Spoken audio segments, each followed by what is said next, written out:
Hello everyone, আসসালামু আলাইকুম। It's me Sam's blog and welcome to my another new video.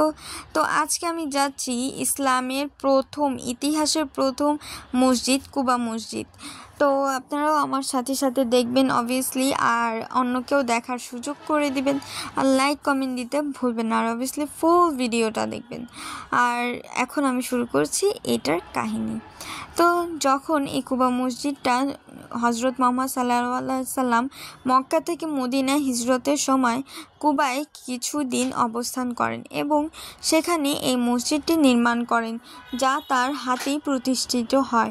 হিজরতের প্রথম দিন তিনি কুবায় ছিলেন এবং এই মসজিদের নির্মাণ কাজে নিজে অংশগ্রহণ করেন।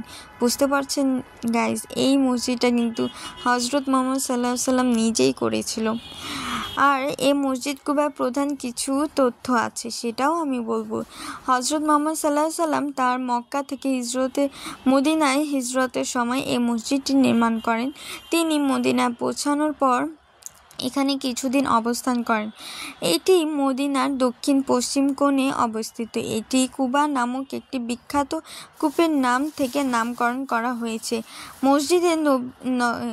মসজিদে নববী থেকে এর দূরত্ব প্রায় 5 কিলোমিটার। ইতিহাসের গুরুত্ব: এটি ইসলামের ইতিহাস নির্মিত প্রথম মসজিদ। নবী হজরত মুহাম্মদ সাল্লাল্লাহু আলাইহি সাল্লাম এই মসজিদটি ভিত্তি স্থাপন করেছিলেন এবং এর নির্মাণ কাজে অংশগ্রহণ করেছেন। গাইজ, এই মসজিদটা কিন্তু আমাদের কাছে অনেক মর্তবা, কারণ এই মসজিদটা হজরত মুহাম্মদ সাল্লাল্লাহু আলাইহি সাল্লাম নিজে করেছিল। তো ভাবতে পারছেন ইসলামের প্রথম মসজিদ, আর দেখতে পাচ্ছেন কত সুন্দর করে ডেকোরেশন করা হয়েছে। মানে সৌদি আরবের যে প্রেসিডেন্ট, সেও অনেক সুন্দর করে করেছে। তো আজকে পর্যন্ত, আসসালাম।